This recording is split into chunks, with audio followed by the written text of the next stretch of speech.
So there's a myth out there that if you want to succeed in business, you need to be loud, that you need to constantly show up, go live, promote, perform, network, charm.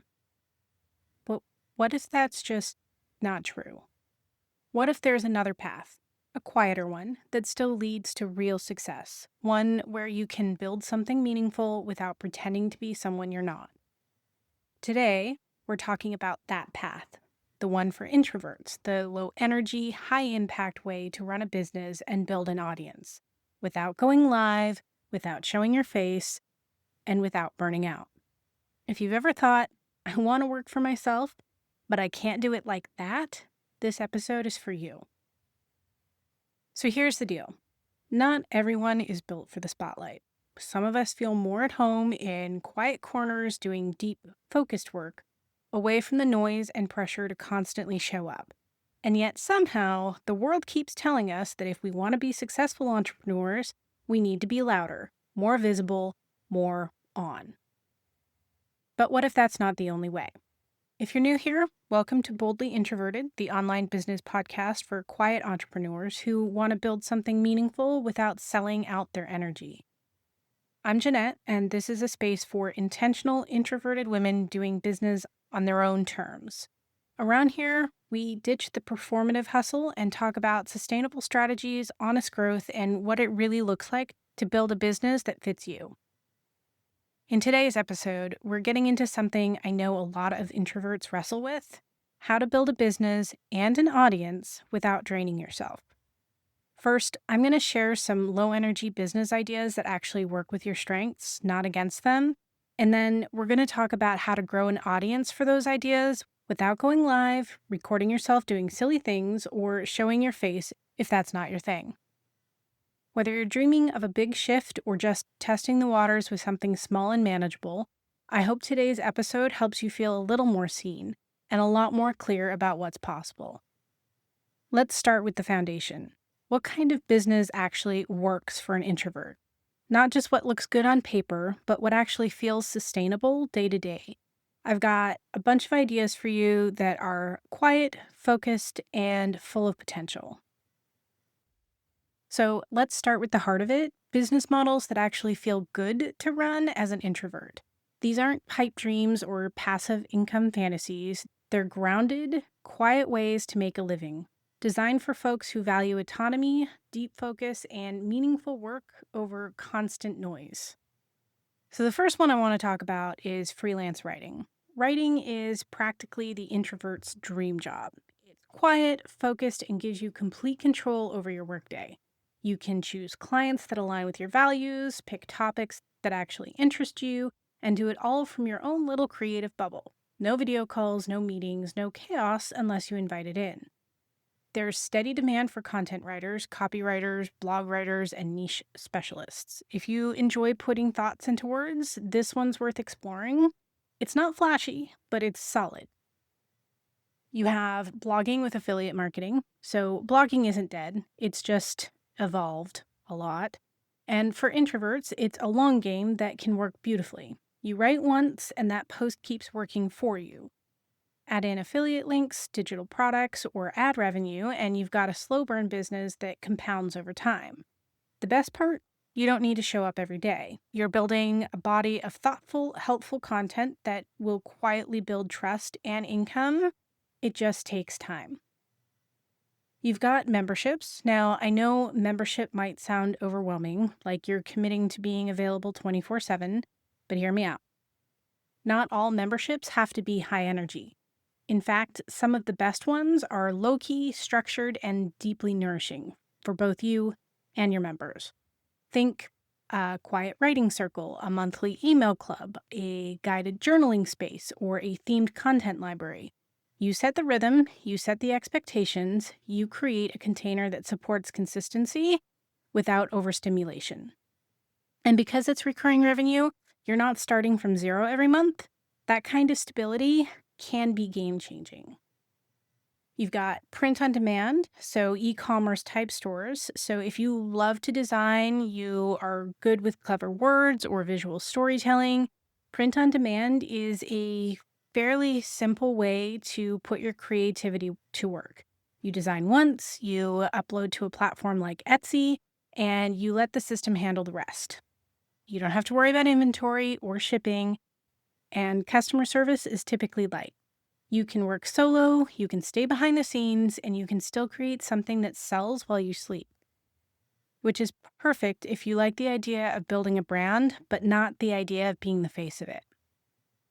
Then, of course, there's always online course creation. Courses can sound like a big lift, but when done right, they're incredibly introvert friendly. You take what you know, structure it into something clear and helpful, and ChatGPT can be really helpful for this, and you record it on your own time, then you can sell it over and over. No live launches needed, no webinars required, just focused teaching, thoughtful prep, and tools that let you automate delivery. It's a beautiful way to scale your knowledge without burning out. So that's the first half. All of these are flexible, low touch, and can be adapted to your natural rhythm. So no constant meetings, no camera on culture, just deep focused work that grows over time. So let's move on to virtual assistants. Now, before you ignore this one thinking, I'm not cut out to be someone's assistant, let's reframe it. Being a VA doesn't mean being on call all the time. It means offering specific behind the scenes support that aligns with your strengths, like managing inboxes or scheduling social posts or organizing the client's systems or creating content. You don't need to take a task or be available 24/7. Set clear communication expectations and choose clients who value boundaries. When you're selective and strategic, this can be a calm, steady, well paid role. You could become a self published author. Whether it's fiction or nonfiction or hyper specific guides, self publishing gives you total creative control. You can write in solitude at your own pace. You market with consistency through blogs, emails, SEO, or even through communities.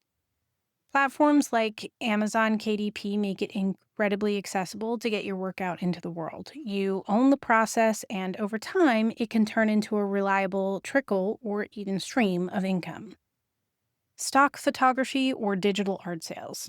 This one's for the visual introverts. If you're a photographer, an illustrator, or some kind of digital artist, you can build a business that doesn't require client work at all. Instead of working for hire, you create and upload to platforms like Shutterstock, Creative Market, or even Gumroad. You're building a portfolio that sells in the background. It rewards consistency, not charisma, and lets your work speak for itself. You could also look into transcription or captioning services. This might sound super niche, but if you're detail oriented and you love completing structured tasks, transcription is an oddly satisfying gig. Pop in your headphones, zone into someone's words, and just type. There is a steady demand from educators and legal or medical professionals. You don't need to be customer facing, and you can work wherever your energy is highest. It's not glamorous, but it is a quiet, consistent, and peaceful way to earn an income. You could create a faceless YouTube channel or a podcast like this one. Yep, YouTube can be introvert friendly. You don't need to vlog or be on camera. Think animated explainers, voiceover storytelling, screen tutorials, or slideshow style content. Same with podcasting. You can batch record, script your episodes, and stay completely behind the scenes if you want. These platforms reward quality and consistency, not necessarily personality performance. If you've got something to say, but you don't want to be seen, this route can still create connection and build an audience over time. So there you have it. 10 business ideas that don't ask you to change who you are to be successful. Each one is adaptable, quiet, and totally valid. The real work is finding the one that lights you up just enough, not to overwhelm you, but to keep you going.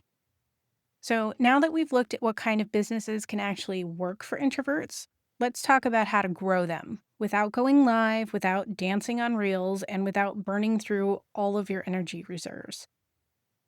So hopefully you've got a business idea now that feels good to you, something calm and creative and low pressure. Now, the question becomes, how do you get it in front of people? because even the most aligned offer still needs an audience.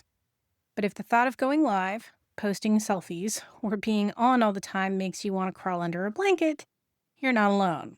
I'm right there with you. And you don't have to do it that way.